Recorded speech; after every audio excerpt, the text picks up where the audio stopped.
One special night only, celebrate the music and legacy of Jimi Hendrix. So hard to get through to you. Experience Hendrix, a who's who of music greats performing the music of Jimi Hendrix together live. Well, in the Experience Hendrix Tour, for me, I generally do 4 songs, and then for the encore, it's kind of a revolving door. Each night they change the players for the encore. But my set, as of right now, consists of I Don't Live Today, which is a song that Jimmy wrote and that I recorded actually on my second record. And then we do Come On, which is an old Earl King song that Jimi Hendrix covered. And several other people covered it, even after Hendrix. And so we do a version of that song as well. And then my favorite part of my set is where I do a medley of the 2 different versions of Voodoo Child, which there's a kind of more bluesy, slow version, which is, you can listen to it on the record, and it's almost, I think they recorded it live in the studio, and you hear this amazing audience, and I believe that I was told Steve Winwood was playing organ on it and everything. But anyway, we do both versions of Voodoo Child, so we go from one right into the next, and to me, that's a favorite part of the show for me and my performance, because Voodoo Child's Slight Return is a song that I've ended every one of my concerts with since I was 15 years old. Since I put my band together, that has been the last song of my set ever since I've had a band. So that's become almost like a signature song for me as an artist as well. So 2 of the greatest Hendrix songs I think ever recorded.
Make an island, baby, now raise that little swing.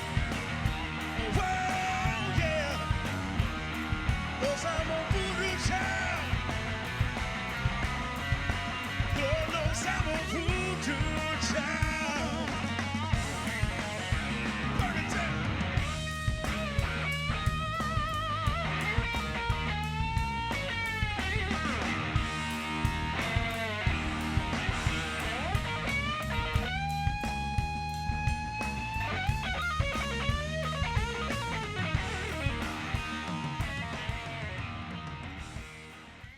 Yeah, well, Hendrix played a lot of blues, and for me, that's one of the reasons why I really related to him musically, and his music really resonated deep within me, because I really love the blues, and I come from the school of the blues. So, playing Red House, and that's the encore song on the Experience Hendrix Tour, is Red House, and Billy Cox is singing it, and it's really a lot of fun. I've gotten to play that several times, so that's a real treat. But listen to songs like Red House, or when Jimmy covered Catfish Blues or Killin' Floor, and Jimmy covered a lot of blues songs over the course of his career, especially in live performances.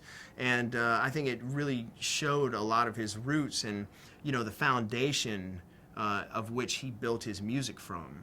Which that was the blues.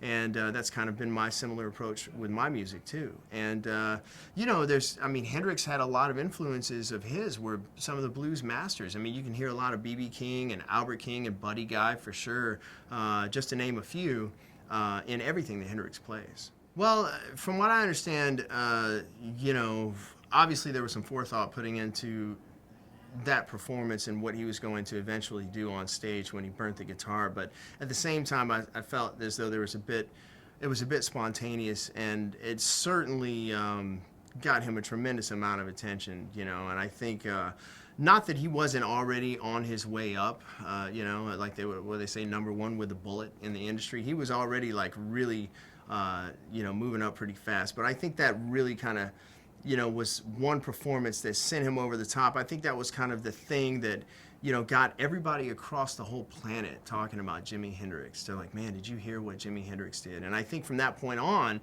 every time somebody went to go see him, they were waiting to see him set something on fire. And sometimes he didn't do that. You know, sometimes he did and sometimes he didn't. But that's definitely, if you were going to see Hendrix, I mean, if I was going to be in the audience, that wouldn't be the deciding factor as to whether or not I had a good time.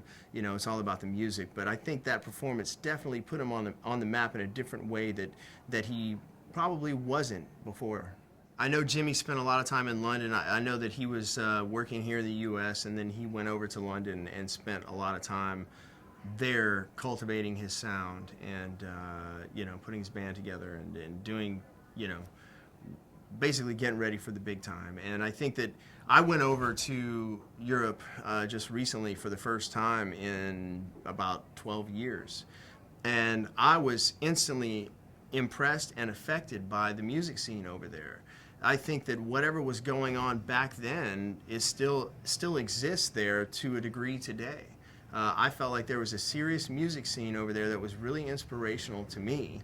And I felt that if I spent a significant amount of time over there, it would genuinely inspire me to make music in a different fashion. And I can see from my own experience how that could have happened to him. And it's certainly, I mean, you know, he became huge as a result of going over there. So it's pretty interesting how that happened for him. And I think the end result, I mean, look, while he was over there, he got to play with people like Clapton and Jeff Beck and all these guys, that some of the greatest guitar players ever to pick up the instrument.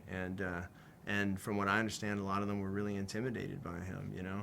I can't say that for them personally, but, you know, that's the stories that you hear. I mean, but he was definitely one of the greatest ever. So every time I think about Hendrix, I just, you know, the same kind of thing comes to mind. He's one of the greatest performers, greatest entertainers, songwriters. But as far as guitar goes, he really just made a statement with his instrument that I think really has yet to be matched.